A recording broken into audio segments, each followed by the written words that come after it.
Florida has become the first state to sue OpenAI and CEO Sam Altman, accusing the company of putting profit over safety, fueling violence, and pushing a product it knew could harm users.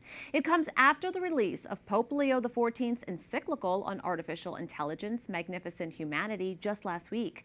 Now there's increasing discussion about the ethical implications of AI.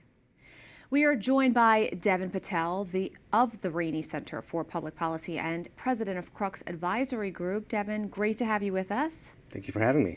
While there are several AI-related lawsuits underway in the United States, this has been brought by a state government. How significant do you think this particular case is? This is a big deal.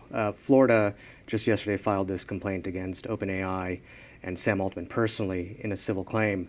And this is the first of its kind in the AI space.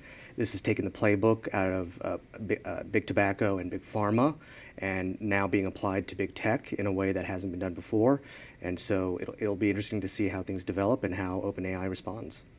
Now, some observers have drawn some parallels that this is coming out on the heels of Pope Leo's encyclical on AI. What are your thoughts? I think, obviously, I don't know what's going on in the Attorney General's mind or the governor's. I do know they're both faithful Catholics, and I actually did note in the complaint filed by the state yesterday, they actually cite the Pope's encyclical appealing to its authority as a citation in one part of the complaint. So divine providence, coincidence, who knows, but it's certainly interesting. Artificial intelligence is pretty much in every aspect of our everyday lives. What are some of the broader implications, of this technology, some of the ethical questions, and, maybe what could we see happen with this case? Absolutely. So, especially from the church's perspective and the Pope's, fundamentally we're being asked what it means to be human and what sort of future we want for humanity, for our children, for our families, and that gets very concrete very quickly as the suit alleges and as state lawmakers across the country, federal lawmakers are dealing with.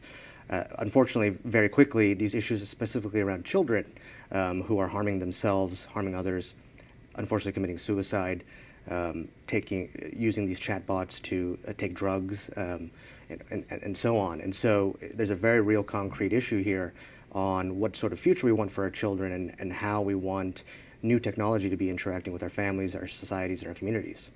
Oftentimes, technology can be weaponized, but there does need to be some type of safety regulations involved here. Right now in the United States, it's state by state. We know President Trump has put out some executive orders, but it's still not answering some of these serious questions. Do you think that artificial intelligence could be on track to become a public policy issue for Catholic voters and a major pro-life concern? Absolutely. I think that this is perhaps the new defining pro-life matter. It's issues of life and death, right? When children are harming themselves and children are being convinced by technology to kill themselves or to hurt others, or transhumanists in Silicon Valley who want to see AI technology being used in end-of-life medical care because they see humans as being way too inefficient with trying to keep grandma and grandpa alive with these experimental treatments.